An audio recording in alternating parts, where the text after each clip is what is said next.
Bienvenue sur SOS Radio. Aujourd'hui, on va accueillir Marc Chavet pour une interview exclusive. Avant, je vais présenter un petit peu toute l'équipe qui est présente aujourd'hui. Marie Agus, à côté de moi. Salut Vincent, bon je te laisse faire c'est la dernière fois que je te laisse faire l'intro. Bon, tant que je suis pas viré, c'est le principal. Hein. Alors, il y a Kevin et Sébastien sur le chat parce que Kevin a quelques petits problèmes encore avec son micro et Sébastien, je crois que... Je vous écris Kevin, depuis le Pacifique. Ah, essaye de reparler. Ah, je disais, je vous écris depuis le Pacifique. Ah, c'est presque le mien. Ah, presque. Oui. En tout cas, très heureux d'être de retour parmi vous après 6 ou 7 mois d'absence. J'ai arrêté de jouer dans mon temps. Depuis avril, quoi, depuis WrestleMania. Justement. J'ai fait des choses pendant ça. J'ai fait l'océan Atlantique, j'ai fait chez l'amour rue Lafayette. Au moins, on vous montre pourquoi Kevin est absent, c'est la cause de son micro, parce qu'on n'a rien compris à ce qu'il a dit. Voilà, c'est pour ça. Voilà. Je vais continuer d'écrire, ça sera beaucoup mieux. Voilà, t'as tout compris. Et allez, on va accueillir Marc Chavet avec nous. Eh ben bonjour messieurs, bonjour Guillaume, bonjour Vincent, bonjour Kevin et Sébastien dans le chat. Merci tout d'abord de me recevoir, c'est un grand plaisir de faire partie de cette édition de Wrestles Radio, en espérant pouvoir être à la hauteur. Ouh là là, grosse pression là. Il n'y a pas de raison. Alors on entend ta voix sur Eurosport, de temps en temps sur NT1. C'est ça, exactement. Eurosport j'y travaille depuis 2001.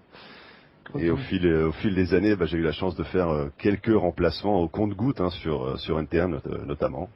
C'est plutôt bien. Alors on va lancer un petit jingle, car cette fois-ci ce ne sera pas Brousty qui fera le montage, mais bel et bien Vincent. On fait un petit coucou à Brousty qui a beaucoup de problèmes personnels. Salut Brousty, et Vincent, à toi le jingle. C'est parti.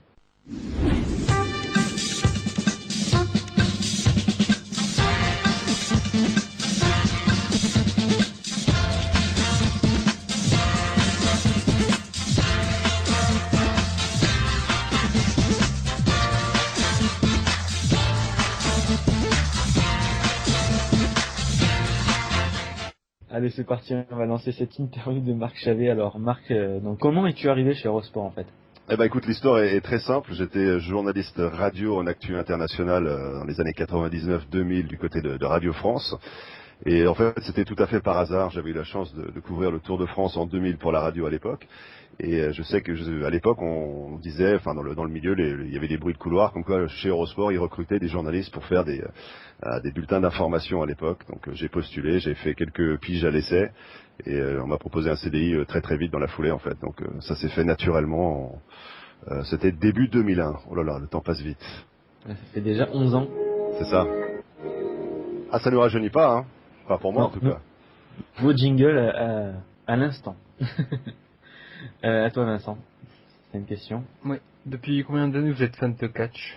Alors fan en fait, un petit peu depuis toujours, j'ai envie de dire, je suivais le catch de très très loin, jusqu'à l'année 2005, qui a été en quelque sorte une année charnière pour moi, puisque je bossais à l'époque donc à Eurosport International, je commentais en anglais. Puisque l'anglais c'est ma langue maternelle. On a reçu donc les droits pour la TNA à l'époque. Donc à partir de ce moment-là, c'est passé un petit peu de quelque chose que je suivais de loin à quelque chose que je commençais à suivre de très très près, parce que il fallait commenter toutes les semaines. On avait la TNA à faire en toutes les semaines. On avait d'autres fédérations également qui sont arrivées à peu près à cette époque sur Eurosport. On a eu l'UWFI, du catch japonais. On a eu également la New Japan, que j'ai commenté une saison complète en 2007 en anglais intégralement tout seul. Donc à partir de ce moment-là, le catch a pris une place un peu plus importante, on va dire, déjà dans ma vie, puis dans la façon de suivre une discipline. Parce que c'est vrai que quand on est un journaliste sportif, commentateur sportif, on commente un certain nombre de choses.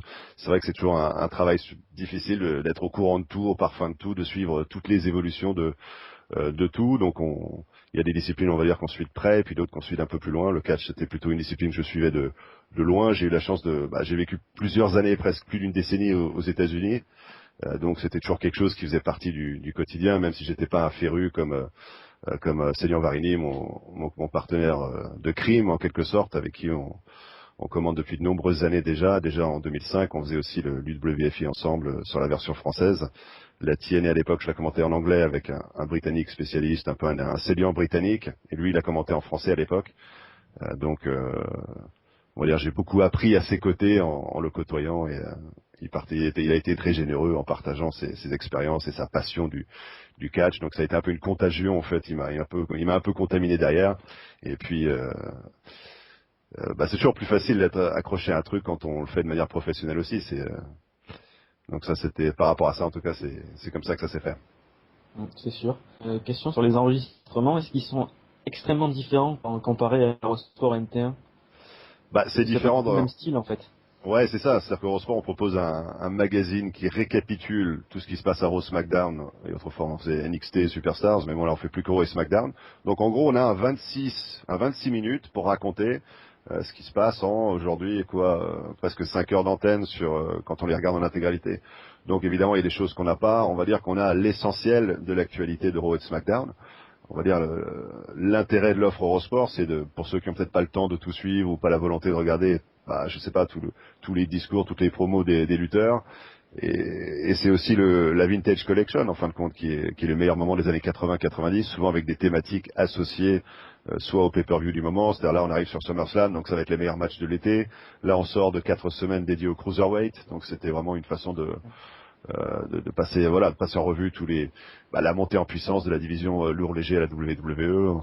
Et puis ce qui est fabuleux avec l'offre, c'est que la WWE aujourd'hui détient aussi le coffre de la WCW, de la ECW, donc on peut vraiment avoir accès aux meilleurs matchs de l'histoire.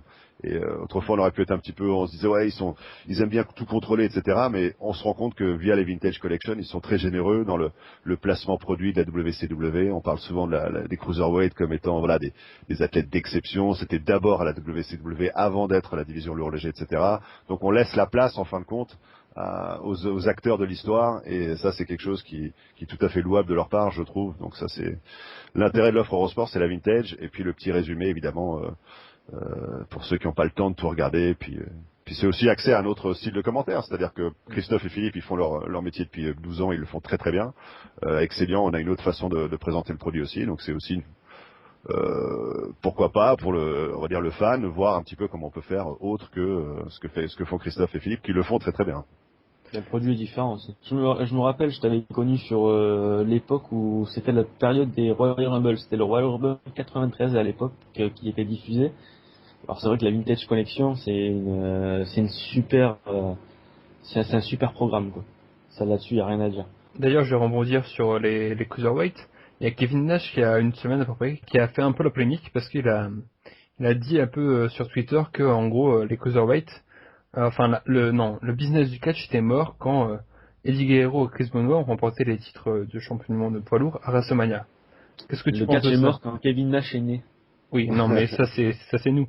Qu'est-ce que tu penses de cet avis-là que c'est à ce WrestleMania-là que en fait le catch est mort d'après Kevin Nash? Je respecte beaucoup Kevin Nash tout d'abord. Je l'ai commenté à plusieurs reprises à l'époque à la TNA, etc. Même à l'époque de Diesel sur la Vintage. Mais je pense que quand on fait 2m13, évidemment, on a un avis qui va être un peu plus subjectif par rapport à qui on est, ce qu'on fait. Et sa vision du catch correspond peut-être à ce qu'on a dans les années 80, début des années 90 à la WWE, c'est-à-dire vraiment le côté ground and pound, l'homme de grande taille, très musclé, qui vient frapper son adversaire, le terrasser, etc. L'arrivée du Cruiserweight aux États-Unis, ça s'est fait progressivement via la WCW, on le sait, mais ça existe déjà depuis des années dans d'autres pays. On peut penser au Mexique, où c'est une fédération qui existe depuis les années 30, la CMLL par exemple, où les gars Voltige attirent l'arigot depuis des décennies. Au Japon, c'est pareil, on va miser sur un physique plus petit, plus percutant, plus impactant. Personnellement, si c'est mon avis qui vous intéresse, moi je suis très friand de tout ce qui est voltige, je suis très friand de la lucha libre, j'aime beaucoup le strong style aussi, donc pour moi non, ça n'a absolument pas tué le catch. Après il y aura autant d'avis qu'il y a de personnes, donc il faut respecter l'avis de chacun. Je pense que pour Kevin Nash, c'est sûr, quand on fait 2m13 et quand on est un mastodonte, on a plutôt envie que les gros balèzes entre guillemets soient reconnus plutôt que le petit rapide, que les Rey Mysterio et compagnie. Mais force est de constater qu'aujourd'hui tout a évolué, le business a évolué. C'est ce côté un petit peu business qui surprend toujours les gens. On oublie quelquefois de dire voilà, derrière la passion du catch, il y a le plaisir bien sûr, mais il y a aussi ce côté business, et que l'industrie ira toujours vers ce qui marche. Donc s'il y a une demande, l'offre arrivera par la suite. On sait que Vince à l'époque était très anti cruiserweight, c'était pas du tout sa conception. Et force est de constater qu'au fil des années, il a ouvert un petit peu des portes. Et voilà, c'est ce qui, ça a permis à un certain nombre d'autres superstars, eux aussi, de prendre, pourquoi pas, un brin de spotlight, c'est-à-dire un brin de lumière, d'exposition. D'ailleurs, tu dis que tu as commenté la TNA en 2005. Qu'est-ce que tu penses de son évolution déjà pour toi? Qu'est-ce que c'était la TNA en 2005? Si c'était bon ou si, enfin, quels étaient les points positifs en tout cas? Et qu'est-ce que tu penses de son évolution depuis 2005? Moi j'ai adoré la X Division, donc j'étais très fan, donc tout ce qui est rapide, véloce, voltigeur et compagnie, donc c'était très sympa de voir vraiment des gars qui se donnaient à fond les ballons qui mettaient leur intégrité physique dans la balance pour la salle, l'Impact Studio, j'allais dire, oh là là, l'Impact Zone à Orlando. L'évolution de la TNA, laisse-moi réfléchir un petit instant. L'évolution de la TNA, la grosse tournure, ça a été évidemment l'arrivée d'Hulk Hogan et le reroutage. Maintenant, sur l'évolution, sur les années où moi j'ai commenté, c'est-à-dire 2000, ça va être 2006, 2008, je pense, c'était assez sur des rails en fin de compte. On récupérait progressivement les superstars de la WWE. J'ai vécu l'arrivée de Kurt Angle, la rivalité Kurt Angle-Samoa Joe de l'époque. Maintenant, je vais dire la critique, elle est universelle. C'est peut-être que oui, faire plus de ce qu'on appelle des homegrown stars, c'est-à-dire vraiment cultiver le côté star de la TNA plus que de récupérer les anciennes gloires de la WWE. C'était peut-être ça qu'il aurait manqué à un moment donné. Donc après. Là encore, je pense que c'est une industrie, c'est un business et que les décisions sont prises fondamentalement avec le combien ça coûte, combien ça rapporte et que malheureusement ça on peut rien y faire en particulier. Alors, tu as commenté la TNA sur Eurosport Angleterre. Qu'est-ce qui change par rapport aux commentaires en français? Tous les termes, toutes les prises sont en anglais. Donc moi souvent on se moque un peu de moi en disant ouais, t'es le seul mec du monde qui appelle une roue un cartwheel mais c'est vrai qu'il y a ce côté un petit peu les prises d'origine en anglais. Quand je vois généralement les actions, très vite ça me vient en anglais à l'esprit. Donc soit j'ai la présence d'esprit ou la lucidité pour le traduire, soit tout de suite je rebondis dessus et je sors la prise en anglais. Donc quelquefois ça donne des scènes assez rocambolesques en cabine de commentaires qui sont souvent en off où Célian va me regarder un peu genre mais attends, tu te rends compte mais t'es fou. on est en France ici, attends, arrête-toi. Enfin, tu vois, et donc c'est toujours assez amusant, mais les différences, ouais, j'ai envie de dire la différence, elle est par rapport au travail aussi de Christophe et de Philippe sur ces 12 dernières années. C'est-à-dire qu'eux étant le duo phare français, il y a comme une sorte d'habitude, d'accoutumance, on va dire du téléspectateur, du consommateur français. Il s'attend à ce que lorsqu'on commente le catch, il y ait un petit peu du Ajus et du Chéreau. Sauf que les seuls qui peuvent faire du Ajus et du Chéreau, c'est eux. Et ils le font très bien, il n'y a aucun souci, ils sont rodés, il n'y a pas de problème par rapport à ça. Donc forcément, quand on est, on n'est pas des adversaires parce on court pas dans la même catégorie, etc. Mais quand on fait autre chose, les gens quelquefois viennent nous voir et disent attendez. Ouais, mais vous faites pas de blagues, vous cassez pas. Philippe, il fait vachement de jeux de mots. Vous êtes plutôt dans le commentaire sport, etc. Donc tout de suite, on a un avis en disant ça, par rapport à ce que font Christophe et Philippe, il y a un décalage.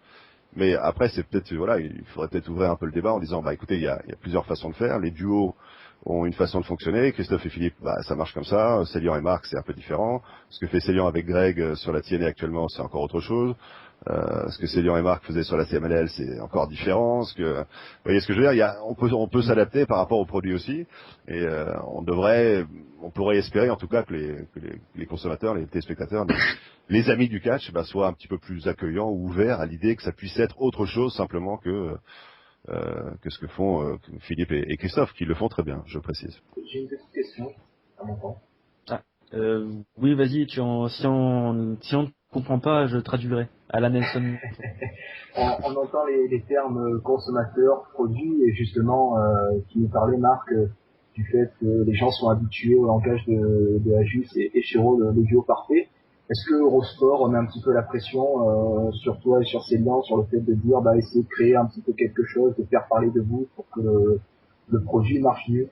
Alors, on entendait... Non, je rigole, je sais pas faire Nelson encore.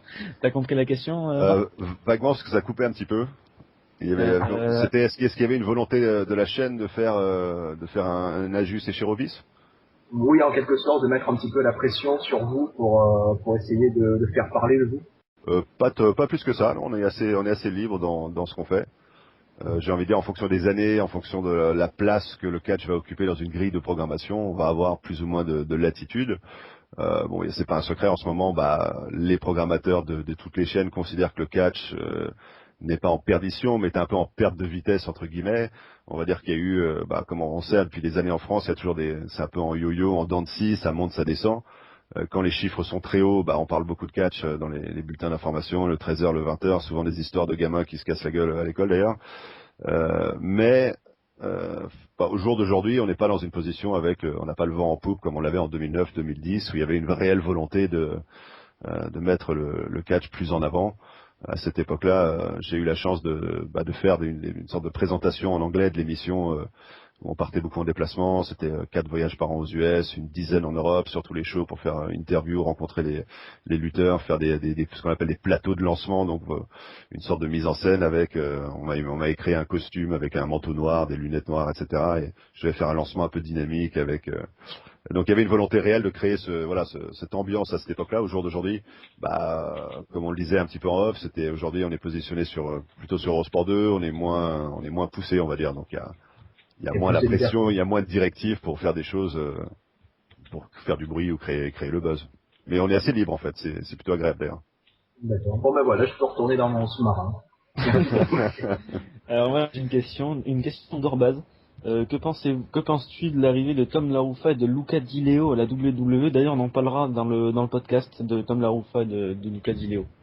C'est fabuleux. Je trouve que c'est très très bien. On attendait ce moment depuis très longtemps, l'arrivée de superstars françaises pour l'instant on attendait. Si on avait pu avoir ça il y a quelques années, j'ai envie de dire, je pense que le catch à la télé française serait peut-être dans une meilleure posture.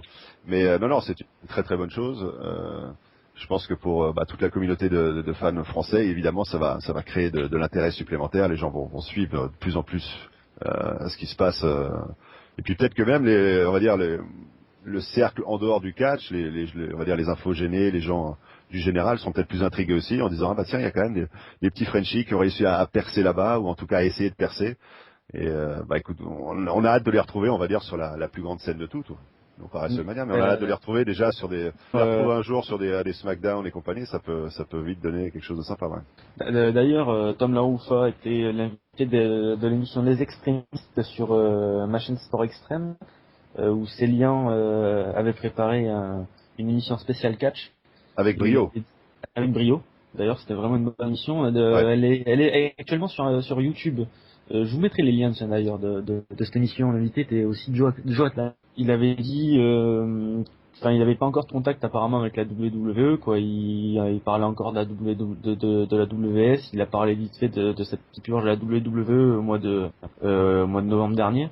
Apparemment ça arrivait d'un coup cette histoire avec la WWE. Donc c'était il y a pas très longtemps cette émission, c'est il y a à peine 2 mois. C'était assez récent, en effet, ouais. Célian a été un peu le chef d'orchestre. Il pilotait l'interview avec Joe et Tom. Pour les détails, ce qui se passait dans l'envers du décor, je peux pas vous dire plus expressément depuis combien de temps ils étaient en pourparlers ou combien de temps il a fallu pour signer le deal. Mais je pense pas que ça soit fait en 2 jours. Je pense qu'un truc comme ça, ça se prépare, ça se discute, ça se fait. Enfin, c'est des réflexions de fond.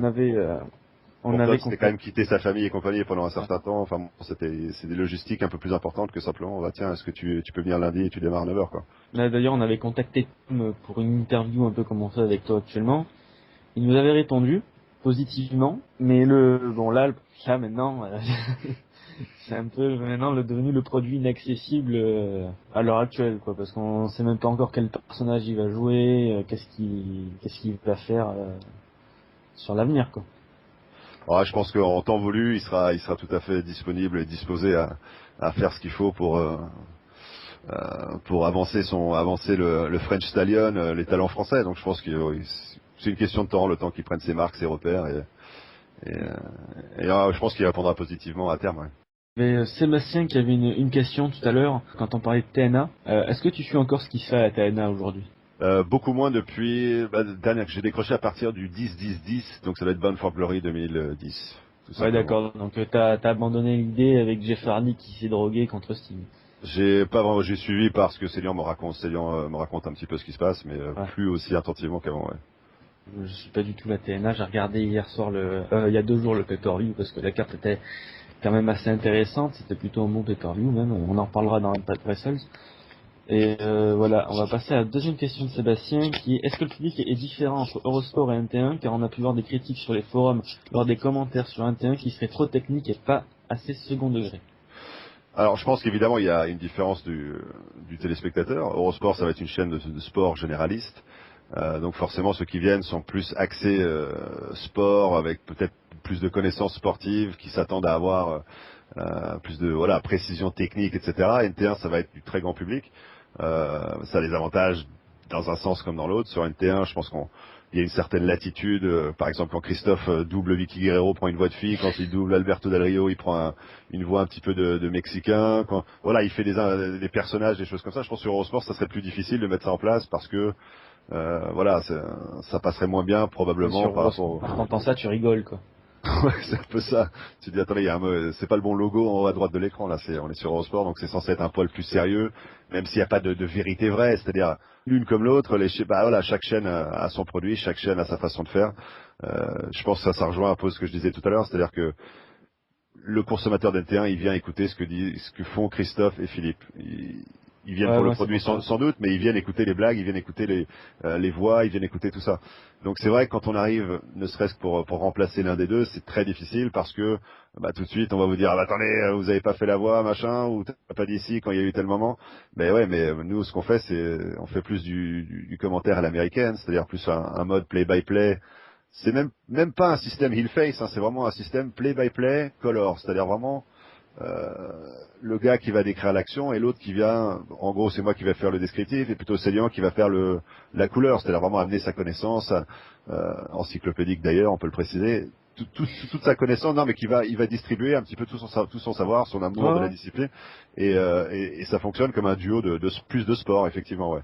Maintenant au fil du temps, au début on le faisait très sport, au fil du temps on s'est aussi rendu compte que on était des mecs sympas, qu'on avait aussi un sens de l'humour et qu'on a pu explorer ça sur un certain nombre de produits. Maintenant ce qu'il faut se rendre compte c'est que le format là encore de l'émission sur Eurosport, This Week 26 minutes, des résumés de match, donc en gros on a un lancement qui dit voilà ce qui se passe. On va avoir un match de 2-3 minutes pour résumer ce qui s'est passé, souvent clippé d'ailleurs, ou clippé ou segmenté. Donc on va avoir les 3 meilleures minutes d'un match qui peut en durer 12 ou 15. Après ça va être lancement, segment d'après, après ça va être une promo, et après c'est la fin de l'émission. Donc on n'a pas non plus la place pour s'installer dans un aller-retour. Donc ça va vraiment être des séquences très courtes en fait. Je sais pas si vous connaissez l'émission Bref, le truc de 60 secondes là ou 1 minute 20, c'est un peu ça l'idée. On a juste le temps de s'installer, dire bonjour, voilà, on plante le décor et boum, c'est la fin du segment dédié au match. Donc on essaye de faire un peu on va pas dire du Philippe et du Christophe, pas du tout, mais on essaie de rajouter un peu plus que simplement faire du commentaire sportif. Au fil du temps, ça s'est fait naturellement, on a été plus vers du entertainment parce que ça reste un divertissement sportif comme on le sait tous et non pas seulement un sport. C'est pas du baseball avec des statistiques, des machins. C'est aussi évidemment une ambiance, une atmosphère. Seigneur est d'accord, moi je suis pas d'accord. Donc au fur et à mesure ça s'est un peu fait où lui c'est un peu heelisé, moi je suis un peu fascisé, mais pas vraiment. C'est pas aussi clear cut, c'est pas aussi segmenté parce que le produit s'y prête beaucoup moins bien. Un peu plus sur la vintage, mais là encore, comme on est dans la DeLorean Eurosport, on passe d'une époque à l'autre, un match, on est en 94, 2 secondes après, on est en 2003, avec un contexte qui est complètement différent. Donc il faut déjà expliquer le contexte, rentrer dans le match, présenter les acteurs de l'époque, etc. pour des gens qui connaissent peut-être pas etc. Donc on n'a pas vraiment la place pour faire ce genre de travail. Ouais. Donc il y a un fan sur Facebook qui nous a posé plusieurs questions. Donc je vais retenir une ou deux. Donc il demande si pour vous Christophe Ajus et Philippe Choro sont des références, ce qu'ils représentent pour vous. Et il y a aussi une question, comment vous avez découvert le catch, ça vous nous l'avez dit tout à l'heure.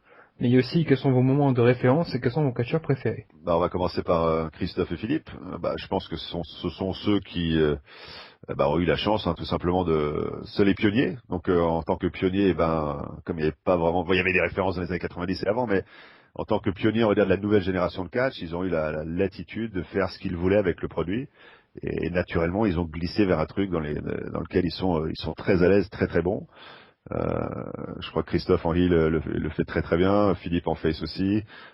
Tous les deux ont de la répartie, tous les deux ont Christophe avec sa grande culture du catch, toute époque confondue. Philippe avec quelqu'un de très professionnel qui a le souci du détail. Et je pense c'est vrai que l'association elle fonctionne très très bien. Maintenant, est-ce que ce sont des références pour moi personnellement? Je veux dire, voilà, je peux apprécier leur travail, mais sans m'en inspirer plus que ça, parce qu'on arrive tous avec un bagage différent. Euh, je vais pas dire que je ne vais pas essayer de copier ni Philippe ni Christophe. C'est pas ça l'objectif. Ils ont leur style à eux, c'est très bien. Ils ont leur patte. À moi de trouver ma propre patte avec le temps, avec Célian notamment, parce que c'est celui avec qui je fais le plus de travail. Donc c'est à Célian et moi de trouver une patte à nous. C'est pas forcément à Célian et moi d'émuler ce que font Christophe et Philippe. Je pense que Célian qui commente avec Grégory sur ma chaîne sport, la TNA, je pense qu'eux aussi, ils ont pris une autre orientation de se créer leur propre truc à eux. Alors peut-être qu'ils ont ils ont un petit peu engagé le côté divertissement plus aujourd'hui qu'ils ne l'auraient fait il y a quelques années, sans doute. Mais en tout cas, pour résumer, Christophe, Philippe, de grands professionnels. Est-ce que ce sont des références? Oui, parce que ce sont les pionniers, ce sont les créateurs. Mais est-ce que je vais forcément essayer de les émuler? Non. D'ailleurs, de mon expérience personnelle, j'ai eu la chance de commenter avec tous les commentateurs majeurs, on va dire, du catch des temps modernes. C'est-à-dire, j'ai commenté en solo avec Philippe, j'ai commenté en solo avec Christophe, et je commente en solo avec Célian. Et j'ai commenté aussi avec Grégory plusieurs fois, parce qu'il remplace Célian quelquefois sur Eurosport. Donc des expériences complètement différentes. C'est vrai qu'avec Philippe, on va être très dans le tempo, ça va être le rythme, ça va être très très puissant. Avec Christophe, ça va être peut-être plus dans un rôle similaire à ce que je peux faire avec Célian, c'est-à-dire moi dans l'action, lui plus dans le contexte. Et avec Célian, ça va être un mélange de tout cela, parce qu'on a des automatismes qui se créent au fil du temps. Et ça, je pense que c'est important de le dire pour les gens qui regardent pour une fois, par exemple, si on fait un remplacement, ou même Sylvain quand il remplaçait et qu'il essayait de faire un petit peu du Christophe, c'est difficile, très difficile quand on arrive un peu en terrain inconnu. Déjà, il y a les locaux, les personnes, les gens qui travaillent dans l'endroit, etc. Il faut s'apprivoiser tout ça avant de pouvoir être qui on est à l'antenne, le personnage, le commentateur, on va dire. Donc c'est un vrai boulot. Il faut déjà passer outre toutes ces barrières, on va dire, physiques de la vraie vie. Et quand on essaie de copier quelqu'un, c'est toujours difficile parce que les gens sont habitués à la personne originale.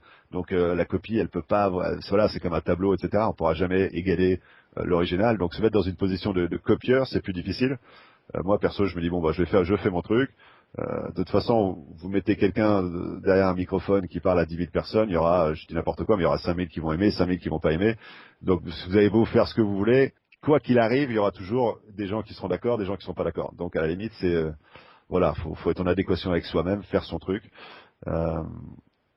Euh, voilà, je tergiverse un petit peu, mais j'essaie de vous donner le maximum d'infos ou de choses qui me passent par la tête en même temps, ce qui fait que c'est un gros bordel.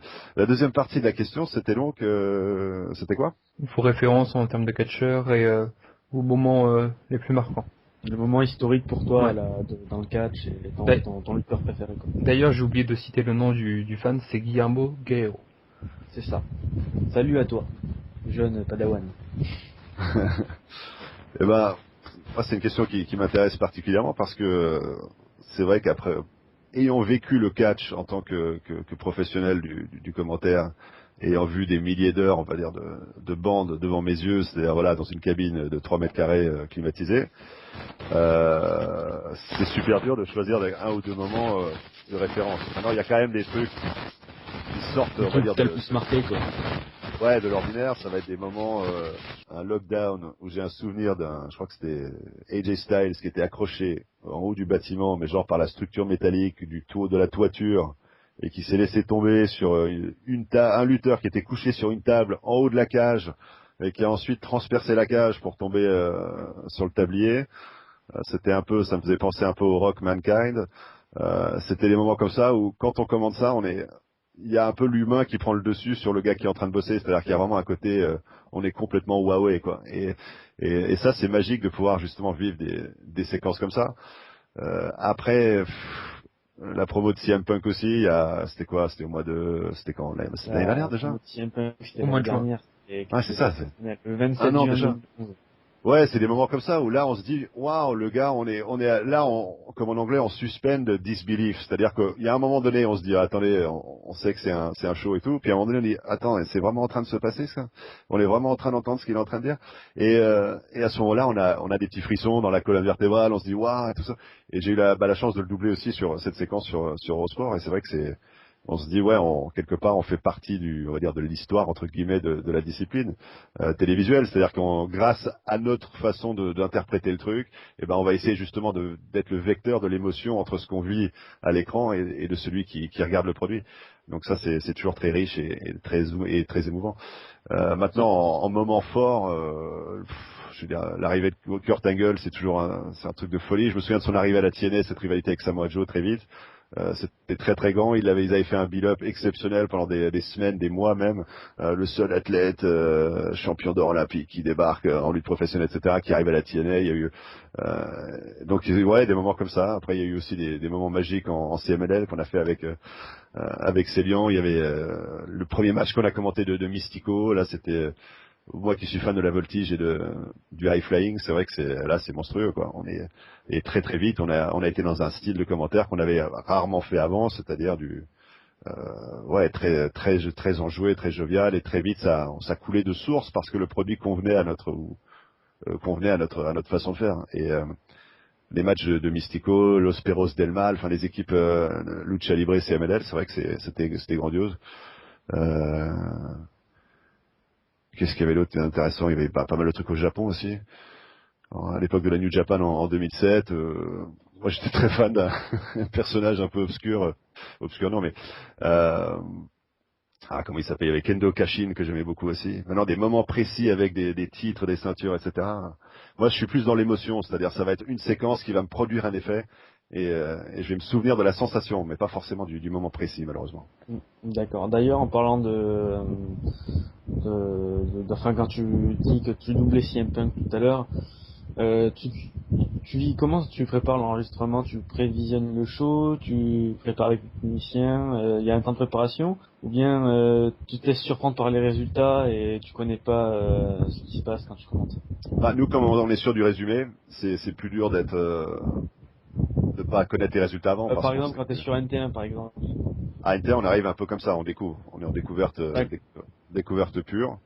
On a quelques infos qu'on a pu glaner à droite à gauche, mais on n'est pas vraiment équipé pour faire le show. On n'a pas voilà de script avec les traductions ou de choses comme ça. C'est vraiment tout à la volée. Et on va dire ça se tisse et on tisse une toile naturellement. Ça se fait de fil en aiguille, minute après minute, avec la personne avec qui on va être. Et ben on raconte une histoire. Mais il n'y a pas vraiment de. Bah, après chacun est différent. Je ne sais pas comment se prépare Christophe ou Philippe. Pour ma part, ça va être peut-être quelques infos voilà, les trames d'histoire. Il y a quelque chose qu'il faut pas rater. Donc, on va essayer de clouter un peu les trames essentielles. Pour le reste, ça reste je vais pas dire une impro totale, mais ça reste un travail à deux de raconter une histoire. Ouais, c'est un peu comme à l'époque où on se mettait autour du feu, il y avait un storyteller, quelqu'un qui racontait une histoire à la petite assemblée autour du feu. C'est un peu la même idée. C'est la traduction du narrateur, du conteur. C'est un peu ça c'est comme ça qu'on le vit, ouais. Peut-être une question de Sébastien sur le chat. Quel lutteur tu as déjà eu la chance de rencontrer? Et est-ce que tu as une anecdote à nous raconter sur un lutteur ou Eh ben, j'ai eu beaucoup de chance parce que j'en ai rencontré pas mal. Pendant 2 ans, donc je faisais le guignol avec un manteau noir et des lunettes noires. Et du coup, on tournait beaucoup. On a été pas mal sur pas mal d'événements. On a fait tous les WrestleMania depuis 25. J'étais sur place et pas mal d'interviews aussi au passage. L'interview qui m'a peut-être le plus marqué, ça devait être c'était Bret Hart 2010 à Phoenix, Arizona WrestleMania 26. J'ai eu la chance de l'avoir quelques minutes. Il était juste parce que c'est un sacré dessinateur aussi, hein, comme il raconte d'ailleurs dans son livre. Mais il fait des dessins qui vont après aux enchères pour des œuvres caritatives et tout. Il y avait une grande soirée pour les œuvres caritatives et Brett était là. Et donc il nous a accordé une interview. Et c'est vrai que se retrouver face à cette légende, tout ce qu'il a vécu, tout ce qu'il a traversé, toutes ces épreuves, et, euh, et à quelques jours aussi du règlement de compte où il met une sacrée rouste à Vince derrière, c'était assez magique, très émouvant, ouais, de voir l'excellence de l'exécution en face de soi et de passer quelques minutes avec lui, qui était voilà le mec le plus à l'aise du monde, tranquille.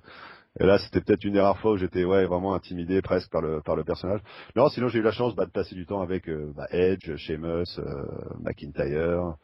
J'ai eu John Cena aussi plusieurs fois, très professionnel, Vincent, très à l'aise, incroyable. Vincent a eu la chance de Cody Rhodes. Cody Rhodes, ouais aussi, ouais. moi Longtemps. il y a quelques mois, ouais. Ah ouais, bien, bien. Ouais, Cody très, très sympa d'ailleurs. Quand il était en France là pendant Roland Garros là. Oui, il était passé. C'est à ce moment-là, ouais. Ouais. Ajus Séchero l'avait interviewé pour le groupe AP1 et nous on avait eu la chance de l'interviewer pour un site de jeux vidéo. Ouais, Cody Rhodes, je l'avais eu 2-3 fois aussi, ouais. Très très bon client, très pro, très à l'aise. Je l'avais eu à l'époque de son personnage de Dashing. Donc on avait fait un petit truc sur les conseils pour les mecs qui veulent draguer des filles et tout ça. Donc il avait donné genre un top 5. Tu sais, il y avait des séquences qu'il préparait à l'époque où il fallait pour Number être 5. ouais, c'est ça. Pour être dashing, il fallait se brosser les dents. Pour numéro 4, il fallait se raser de très très près. Numéro 3. Enfin bon, il l'a fait non, c'était très cool. Très sympa. On l'avait eu à l'époque de la Legacy aussi. On avait fait un petit jeu d'ailleurs justement entre Ted et Cody. C'était à Lyon d'ailleurs. Qu'est-ce qu'il a dit, DiBiase? Ça m'intéresse vraiment beaucoup. Bah à l'époque, c'était justement Enfin. sur quel était le lutteur qui allait prendre la lumière avant l'autre en fin de compte, parce qu'on savait tous que la Il me Legacy. semble que je l'ai vu en plus, ça. Ouais. Il me semble que je l'ai vu, cette interview. C'était sous le format d'un jeu. Donc en fait, je posais des questions, qui connaît mieux l'autre, donc on marquait des points, etc. Et à la fin, je sais même plus qui a gagné, c'était match nul, je sais plus. Et, en fait, c'était bon, pour que les uns racontent des anecdotes sur l'autre. C'était des questions des fois simples, des fois un peu plus ouvertes. Genre, quel était le premier combat que vous avez eu à la WWE Donc, question à Cody, c'était quel était le premier combat de Ted à la WWE. Donc, il devait, je sais plus, oh là là, machin. Puis, des questions plus ouvertes, genre, qu'est-ce que tu penses je veux dire, à la fin dans le monde, enfin, des trucs comme ça, pour qu'ils puissent raconter un peu leur façon de voir les choses et qu'on puisse découvrir plus du mental de ces deux lutteurs. Parce que justement, il y a des lutteurs qui sont mauvais clients. Parce qu'il y a des lutteurs qui sont moins bons clients. Ouais. Je pense que fondamentalement à ce niveau-là, ils sont tous bons clients. Maintenant, il y a des bons jours et des mauvais jours. C'est-à-dire si un mec il est fatigué, il est en décalage horaire, forcément il arrive devant vous, on sent qu'il est un peu obligé d'être là entre guillemets et que des fois c'est plus dur d'aller le chercher. Ouais, ça va être sûr. J'ai un souvenir là, j'ai fait CM Punk 3 fois. Première fois c'était Bercy 2009. La première fois, il était visiblement crevé. Il me l'a dit avant le truc. Mais écoute, je suis naze. On fait au plus vite et tout ça. Seul problème, c'était que c'était un peu c'était le plus gros client qu'on avait sur cette tournée-là. Donc j'avais prévu un gros truc, machin. Donc je voyais que les réponses c'était du 4-5 mots. Ouais, je suis content d'être là. La France c'est super. Ouais, les fans, machin. Non, mais très pro, hein. Mais c'était simplement pas ce à quoi on s'attendait en tant que et d'ailleurs, il s'en est souvenu parce que je l'ai revu à Düsseldorf quelques mois après pour la tournée européenne et il m'a dit putain, je suis désolé pour Paris, j'étais vraiment KO. Là, on va faire un truc top et tout ça. Il m'a sorti genre 22 minutes avec des réponses d'1:30, enfin vraiment des trucs parfaits. Donc ça a été, je pense, c'est pas qu'il y ait des mauvais clients, c'est simplement qu'il y ait des jours plus difficiles pour parce qu'il y a tous les déplacements, le rythme, etc. J'ai un souvenir aussi d'Istanbul, j'avais eu la chance d'avoir Rey Mysterio, donc ça c'était un des très gros clients que j'avais eu durant ces 2 années dans ce job de présentateur. Et Mysterio, client parfait, etc. Et c'était une tournée, je crois, ils faisaient 14 jours d'affilée, ils avaient tourné dans plusieurs pays, etc. Donc ils étaient en fin de tournée, donc ils étaient complètement HS. Et malgré cela, Mysterio avait été d'une générosité incroyable.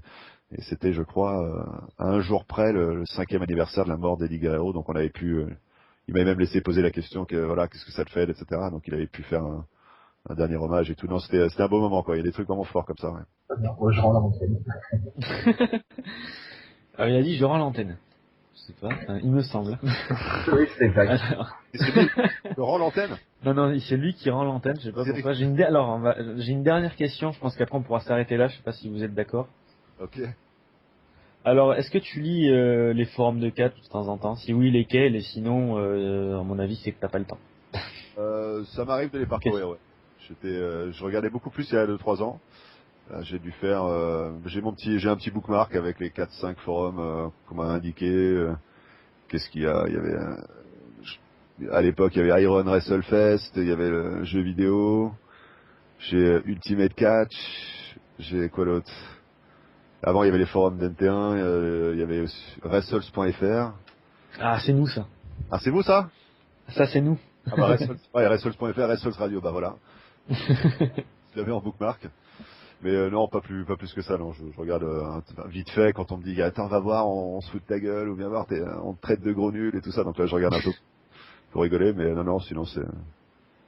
ouais, je suis pas... ça doit être rigolo, ça, tous ces tirageux sur Internet qui insultent à force, ça doit être rigolo. Ah, t'en fais à force, tu dois en rigoler, quoi. Ça te passe par-dessus la tête. Bah, il vaut mieux que ça te passe par-dessus la tête, sinon tu vas te dire, En plus, t'es déjà très grand, donc ça va vraiment passer très haut, donc. Non, mais c'est sympa, c'est-à-dire que moi, je trouve que toute réaction est bonne à prendre. Que un mec qui vient te dire, ouais, t'es une grosse merde, t'es nul. Moi, je préfère ça qu'un mec qui dise rien, tu vois. Donc, à partir de là, c'est vrai. Franc, quoi. On dit ce qu'il pense. Bah, après, on dit toujours toute pub est bonne, qu'elle soit mauvaise ou positive. Non, perso, ça fait, ouais, ça va pas me toucher intérieurement. Voilà, après, c'est. Ah, mais il y a beaucoup de gens en fait qui mystifient, enfin, qui pensent que c'est facile de commenter. C'est ça le truc. Ça, c'est très drôle. Mais ah, putain, vous faites pas ci, vous faites pas ça. Et quand il y a quelques mecs qui insistent, etc. Donc tu les invites, tu leur montres un peu comment ça marche, et tu dis bah tiens, fais 5 minutes. Et là tu vois bah et puis Alors, bah là, on est devant le ring, il y a un lutteur qui arrive, et puis il sort des trucs. Ah ouais, il pose le casque. Ah ouais, quand même, c'est pas évident. Hein. C'est exactement ça. D'ailleurs, j'ai une question en rapport avec ça de Raph qui dit est-ce que c'est aussi simple qu'on le dit de commenter un match que de voir un show en entier de catch? Et la réponse est apparemment non, quoi. Bah C'est pas si après simple que ça. c'est pas impossible, c'est un boulot, ça s'apprend, ça se fait. Mais je pense que voilà la réponse simple, c'est beaucoup plus dur que ce que les gens imaginent, ouais. Maintenant, c'est un métier. Moi, je fais ça je suis commentateur sportif depuis 12 ans. Donc, je veux pas te dire que j'ai beaucoup de difficultés. Je pense pas avoir des difficultés majeures à commenter un événement. Maintenant, c'est vrai que quelqu'un qui a jamais fait ou c'est la première fois, il y a toujours un temps de rodage, c'est clair. Et la bonne nouvelle, c'est que c'est qu'une histoire de répétition. C'est-à-dire, c'est comme un athlète qui fait la course à pied, bah s'il court tous les jours, bah il va être meilleur qu'un mec qui court une fois par mois. Ou un gars qui fait de l'haltéro en club suivi par un personal trainer, il va être meilleur qu'un gars qui fait 4 pompes chez lui et 3 coups d'haltère. Donc là c'est pareil, c'est-à-dire qu'un gars qui est sur le net, qui regarde je sais pas YouTube et qui se fait son commentaire au casque chez lui, il le fait une fois dans l'année, bon bah il va pas forcément progresser autant qu'un gars qui fait 10 heures par semaine professionnellement de boulot. Mais est-ce que c'est dur C'est un savoir-faire qui se développe. Ouais. Enfin, avec Kevin, on a déjà fait un ou deux commentaires de match par Skype. On a fait un show de Raw en entier, un ou de SmackDown, je sais plus. Ouais, et on ouais. avait commenté le HBK Y2J de WrestleMania 19. Il me semble, ouais, c'est ça, WrestleMania 19. Et c'est vrai que c'est vraiment très très compliqué de commenter des matchs, surtout quand on n'en a pas l'habitude. Ouais, c'est pas simple. On se dit, bah, surtout quand on est fan, on connaît un peu les histoires, on a des infos sur les mecs, tout ça, c'est bien. Et après, c'est comment est-ce qu'on assemble tout ça pour en faire, eh bien, un flux cohérent d'informations. C'est-à-dire comment est-ce qu'on raconte l'histoire. Et ça paraît pas, mais il y a quand même une structure, il y a une façon de faire, il y a deux bonhommes à gérer. Il y en a un qui va faire plus ci, l'autre plus ça. Il faut rebondir par rapport à ce que dit l'autre. Et puis c'est vrai que quelquefois on a des moments assez magiques. C'est-à-dire on se dit, waouh. Et des fois avec Célian on va commenter un truc, je sais que voilà, moi je vais à peine finir une phrase, il est déjà parti sur autre chose, et moi dès qu'il finit je rebondis, enfin il y a une sorte de ping-pong naturel qui se fait, et il y a des moments comme ça où on frise la magie, c'est-à-dire on se dit mais comment c'est possible d'avoir ces automatismes, ces façons de réagir, de rebondir. Voilà, c'est l'habitude. Nous, on avait été d'ailleurs dépassé par les événements parce que sur ce match-là entre HBK et Y2J, ce qui nous a déplu, c'était peut-être la fin parce que ça s'était fini en roll-up et on n'avait pas su bien le gérer ce passage-là parce qu'on s'y attendait pas du tout à ce que ça se finisse en roll-up, quoi. On n'avait pas vu le match avant de faire le. On l'avait fait dans les conditions du direct et c'est vrai qu'on s'était un peu laissé dépasser par l'événement, quoi. Ouais, c'est ça. Après on court après pour essayer de rattraper. Ah ouais, ouais, et puis en fait c'est l'instant T. Une fois l'instant est passé, bah il est passé à jamais. Hein, c'est fini quoi. Donc faut pas se riper. En parlant Ouais. de ce match-là, je vais essayer de l'uploader sur YouTube. J'espère que la WWE ne va pas nous la supprimer. Écoute, bonne chance, hein, Gus. Tu connais mes problèmes avec YouTube pour l'instant catch. Parce qu'avec... Nous, on aurait qu'un seul match quand on avait 86. Ouais, non, peut-être pas 86 non plus, mais avec Bruce, on essayait de commenter sur YouTube, quand on voulait l'uploader, ça passait pas. Donc c'est pour ça qu'on est sur Dailymotion, mais c'est vrai que c'est pas facile, quoi. Donc après, c'est tout un travail aussi. Puis je pense aussi que le travail est pas le même quand tu commentes qu'un match ou quand tu commentes un show complet. Par exemple, sur un show complet, t'as le temps d'expliquer l'histoire entre deux catcheurs si t'as pas eu le temps durant le match, s'il y a un petit moment de pause. Alors qu'un match unique, enfin je veux dire un match coupé, va falloir tout expliquer en l'espace de 10 minutes, quoi. D'ailleurs, Vincent, il anime une émission, Ouais, c'est ça, c'est une émission, Vincent, hein, que tu Ah ouais. fais Instant Catch. C'est où il commente pour lui ce qui semble être le meilleur match d'un pay-per-view ou d'un ancien pay-per-view. Enfin, il commente des bons matchs, quoi. Ouais, Et il quand même. choisit, il sélectionne comme ça les matchs qui lui ont. Comment il fait pour sélectionner? C'est juste des matchs qui l'ont inspiré pendant le PPV? Oui, je vois, généralement c'est comme ça. Bah, après, on essaie de pas faire tout le temps les mêmes matchs parce que bon, CM Punk, généralement, ces derniers temps, pay-per-view, c'est très bon, donc on essaye pas de faire des matchs de CM Punk à chaque fois. Mais par exemple, je pense que là, pour SummerSlam, on va faire Brock Lesnar contre Lesnar Triple Triple H, H. quoi.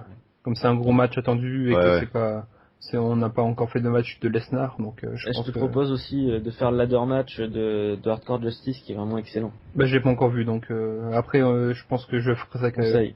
avec MP, le Canadien, parce que bon, Boosty en ce moment, il est pas très disponible, mais Je serai dispo si tu veux. ouais, on verra ça.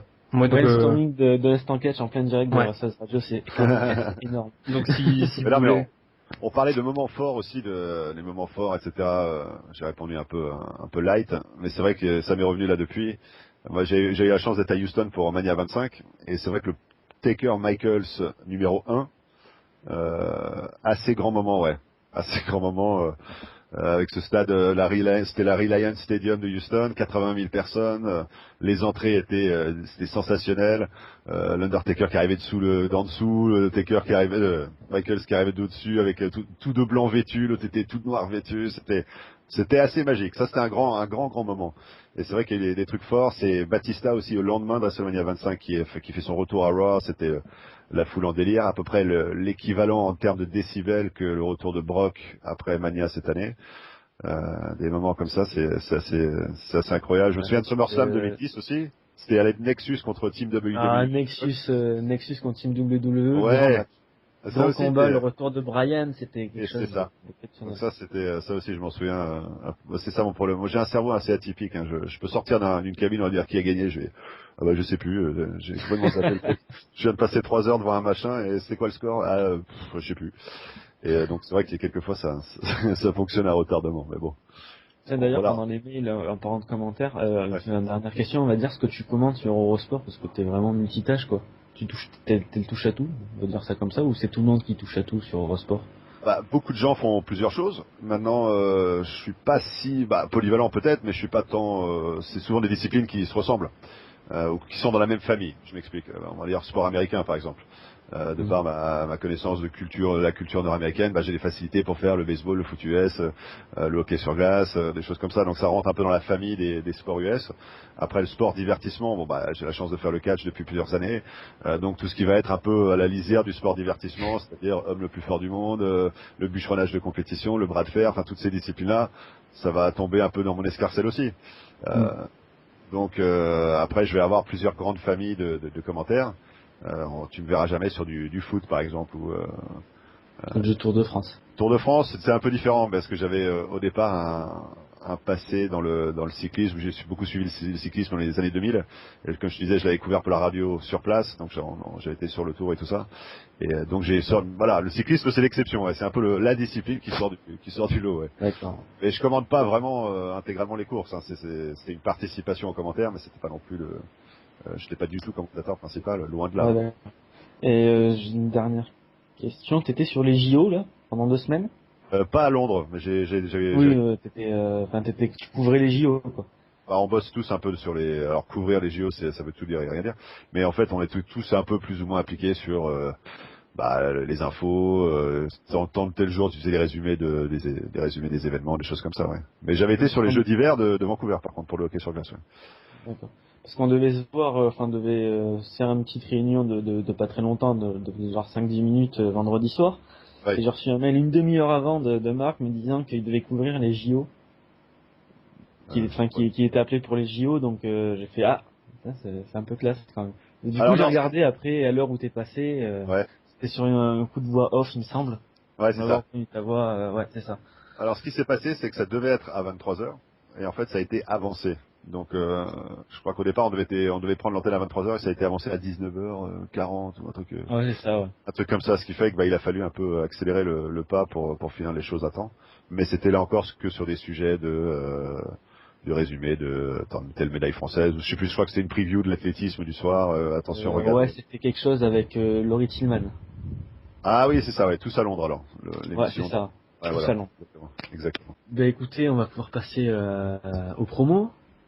Alors ben Marc, si t'as une promo à faire pour Eurosport ou NT1 ou Bah, tes le projets personnels. promo, j'ai envie de dire, bah, écoutez, merci de m'avoir reçu. Je trouve que voilà, un big up à Wrestle Radio. C'est le podcast qu'il vous faut, tout simplement. Voilà, je crois qu'on peut le faire. On peut applaudir. J'applaudis moi chez moi. Voilà, bravo. Bravo à Wrestle.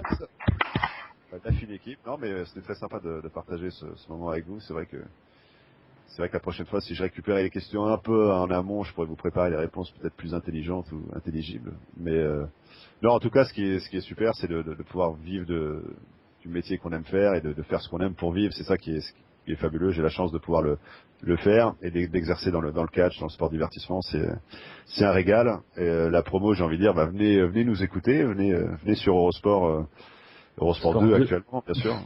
Et Marc Chavez, Elian Barini. L'autre duo, on va dire, français. Et puis dites-nous ce que vous en pensez. Venez essayer, voilà, on peut rester ouvert, on peut être cool, on peut apprécier et admirer Philippe et Christophe, mais on peut aussi se dire, bah tiens, il y a aussi une autre façon de faire, qui est différente et l'accepter aussi. Je vois pas pourquoi on peut pas cohabiter, voilà, tous ensemble. Mais non, sinon venez me dire un petit bonjour sur Twitter. Dites-moi que je suis une merde, dites-moi que je suis fabuleux, ce que vous voulez. Marc Chavet, donc sur les réseaux sociaux qui commencent par un T, parce qu'on n'a pas le droit, on n'a plus le droit de dire le nom. Si, mais nous, Vous me le mais dites. le CSA, il a restreint ça. Il y a tout le monde qui dit Twitter, Facebook maintenant sur. Ouais, mais de toute façon, nous, on est amateurs, De toute donc. façon, on est amateurs, donc le CSA, je lui Et dis. puis c'est juste qui paye les amendes, donc y a pas de souci. Ouais, non, moi je paye les amendes de 0 €. Que ça. Attends. Si vous avez d'autres trucs qui vous passent par la tête, Non, enfin, pas spécialement. spécialement. Peut-être nous faire un petit coucou sur Intin ou sur Eurosport 2. Ouais, pourquoi pas, tiens. Semaine prochaine. Ben voilà. Ben écoute, Marc, merci d'avoir été avec nous, d'avoir accepté notre invitation. Bah, y a pas de souci. Plaisir est pour moi. Et puis, Écoute, on essaiera de se refaire ça, mais vraiment plus longtemps avec un débrief, pourquoi pas d'un pay-per-view comme on fait d'habitude. Là, ouais. c'est un peu spécial. D'ailleurs, tout à l'heure, nous reviendrons sur la preview de SummerSlam comme promis, et bien évidemment, on reparlera de Tom Laroufa et de Luca Di Leo à la WWE, ce qui est quand même assez énorme, avec les autres chroniqueurs qui reviendront, c'est-à-dire Tifo, MP. En plus, et Sébastien qui nous rejoindra sur à la voix. Et Kevin, s'il retrouve un micro, s'il est disponible, il peut revenir quand il veut, il est pas viré du tout. Ouais. Tu me manques, Kevin. Tu me Je vous manques. manque, je sais. Tu vois, tu me laisses avec Vincent, quoi. Et avec Sébastien. T'as vu comme t'es. Et voilà. Les amours. Le, En tout cas, merci Marc. Bah, merci messieurs et à très bientôt. Bonne continuation.